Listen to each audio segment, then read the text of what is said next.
On. All right.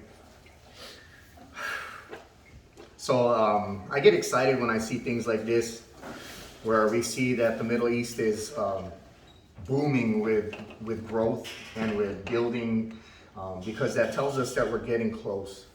The final one we're looking for is the revived and renewed Babylon, which it will happen one day. But I don't know if you guys saw this, and these are all just ways that the devil likes to blaspheme, and he does it in ways that are. Go to Revelation 21. So in the whole entire Bible, from the tabernacle to the temple, the Holy of Holies has always been a perfect cube. When we get to the New Jerusalem, you'll see it's the exact same thing, except we will be living in the Holy of Holies with the Lord himself. Revelation 21, verse 16.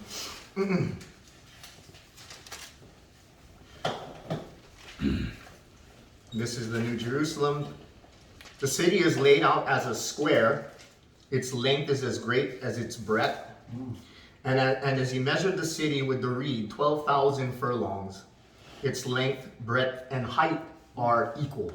So the New Jerusalem is a giant cube, 1,600 miles by 1,600 miles by 1,600 miles. It's massive.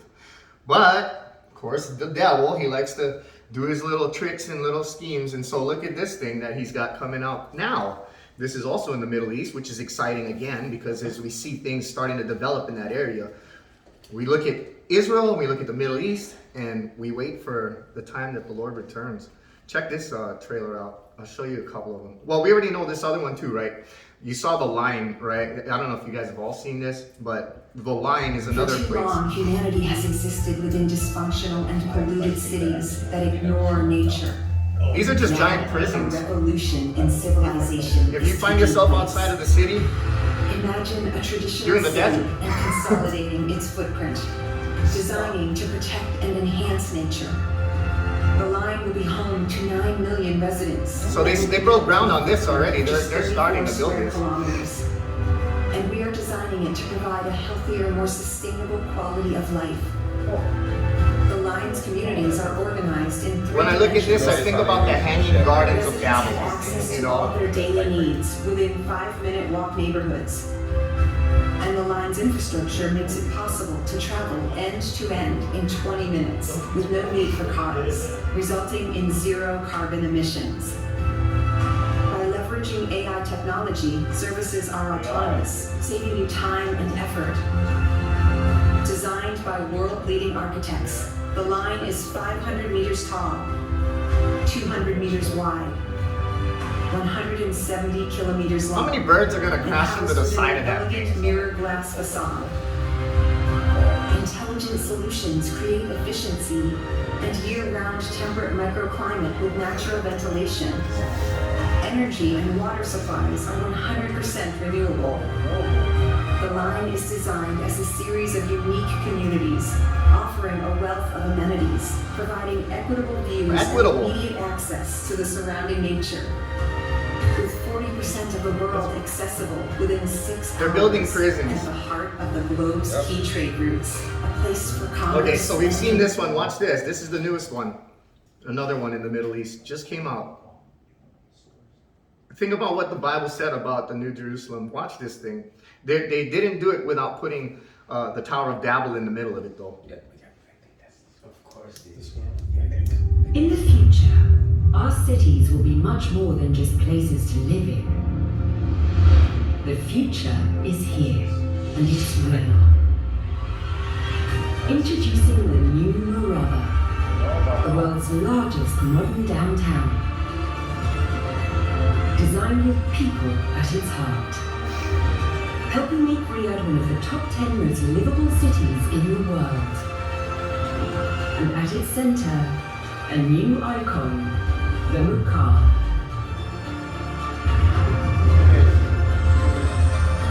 Look at that. They literally built the Tower of Babel inside of this cube. And Morkab actually just means cube. Look at that. I mean, they just can't get away from it. Right. Yeah, reduce the population, move them into these cities. Yeah. The world's See the dragon flying around in there? Oh yeah, with this, yeah. Yeah, watch. This, they can change the environment to whatever they want it to be. Like right there, yeah. Yeah. You know his handprint is all over it. His handprint is all over it. This is a cult. Dragon. They couldn't put anything in there. Yeah. They put it for the dragon. That's how Think about this. fingerprints is all over it. You're living in a fake world. You don't see anything real. You're literally you're living in AI. or live on Mars. Look, I can live in Mars. Where your retail experience is completely reimagined. This is ridiculous. And you feel at home in another world. This is insane. This Look, is the new face Babylon. of light. A gateway to another world. They just find ways. Way to go, Bill. Wow, look This at is in that. another one in Saudi Arabia. The symbols too, triangles. Yep. A lot, all triangles on the outside, yeah. That one, this is another building they're putting up in Saudi Arabia, but it's moving closer and closer to Iraq, which is where we want to look for, because when they start to break on Babylon, They're going to rebuild it, right? yeah, they will. And you know what's interesting is that we read in Revelation that there's going to be these merchant ships, and they're all going to be devastated at the fact that Babylon was destroyed. They're currently building a canal that's going to get them to the ocean from Iraq. It's like, hello guys, wake up. We're like living in the Bible. We're living in the Bible times. Oh man. Blessed is the Lord. Thank you for letting us see these things. All right, Acts 24. I was gonna start us in 1 Samuel, but you know what? I'm gonna skip that today, just so that I can get to the hospital a little sooner.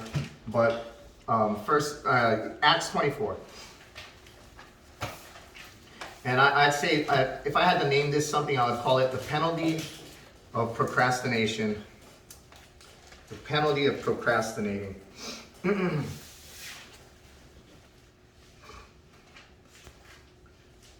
Verse 1. Now after 5 days, Ananias the high priest came down with the elders and a certain orator named Tertullius. These gave evidence to the governor against Paul. So what's happening is, as we saw from the last, he was having to stand in front of the Sanhedrin. Then they had to escape him, right? They had to get him out of there because there were those 40 people lying in wait to kill Paul. And that message, the providence of God saved Paul, right? The little kid heard that they were planning, they had a blood oath, an oath that they won't eat or they won't drink, they won't do anything until they killed Paul. And so they get him out of there with a small army, about 470 guys guarding Paul, and he finally gets to his destination. And now he's before Felix, who's the procurator of Judea. I think if you had to think of a popular procurator in the Bible, you could just go back to the Gospels, and we would know that the same job that Felix has, it once was Pontius Pilate's duty. So he's the governor of Judea, and he's being put in front of Felix. What's interesting about Felix is that he was a slave that ended up becoming the procurator of Judea because he had a popular brother named Marcus in Rome who was like he was very well known inside the courts, and so he was the one who got his brother Felix the job as the procurator of Judea. It's funny too because he named his own name Felix, which actually means the same thing as Feliz, like Feliz Navidad, which means happy. But he was anything but happy. He was a dude who was ultra cruel, and he had a lust for power and a lust for lust. One of the historians in Rome, Tacitus, wrote about him, and this is quoting, Felix was a master of cruelty and lusts, and he exercised the power of a king with the spirit of a slave. So he was harsh on the people, obviously because he had come out of slavery, and now he's been put into this powerful position as the procurator over Judea, and he ran it like with a cruel hand. Let's continue to verse 2. And when he was called upon, Tertullius began his accusation. So Tertullius is the lawyer the prosecuting attorney for these people who are bringing these accusations against Paul, and those people are the Sanhedrin, or the Jewish leaders.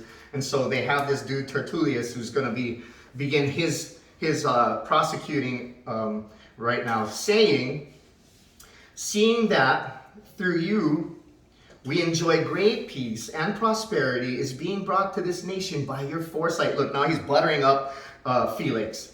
Antonius Felix is his full name, but they're buttering him up. This is a normal thing that goes on in courts. Look, seeing that through you we enjoy great peace and prosperity. It's being brought to this nation by your foresight. We accept it always and in all places, most notable Felix, with all thankfulness. Turn that thankfulness towards the Lord, guys.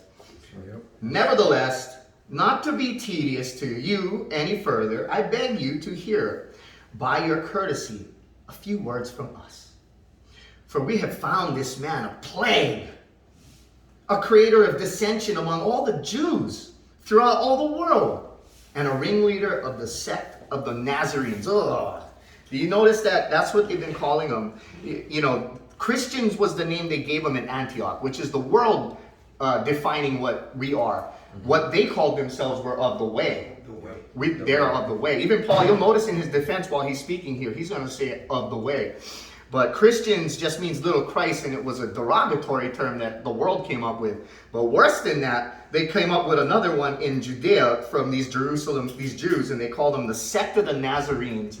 And if you remember in the Gospels that even Nathanael said, "Did anything good ever come out of Nazareth?" Right? So they're like, there's no prophet or anything that's come out of Nazareth. So the sect of the Nazarenes is a very derogatory term towards the people of faith, the ones of the way. And so he's saying, we have found this man a plague. He's a disease, a creator of dissension among all the Jews throughout the world, a ringleader of the sect of the Nazarenes. He even tried to profane the temple, and we seized him and wanted to judge him according to our laws. But remember what Paul said, I'm a Roman. So they can't judge me based off of their laws. And even such, they had nothing against Paul. What was their accusation? That he had brought a Greek into the temple. Right? When they found him, he didn't have a Greek dude with him. They just assumed that he had brought in the Greek guy because they saw him in the city with him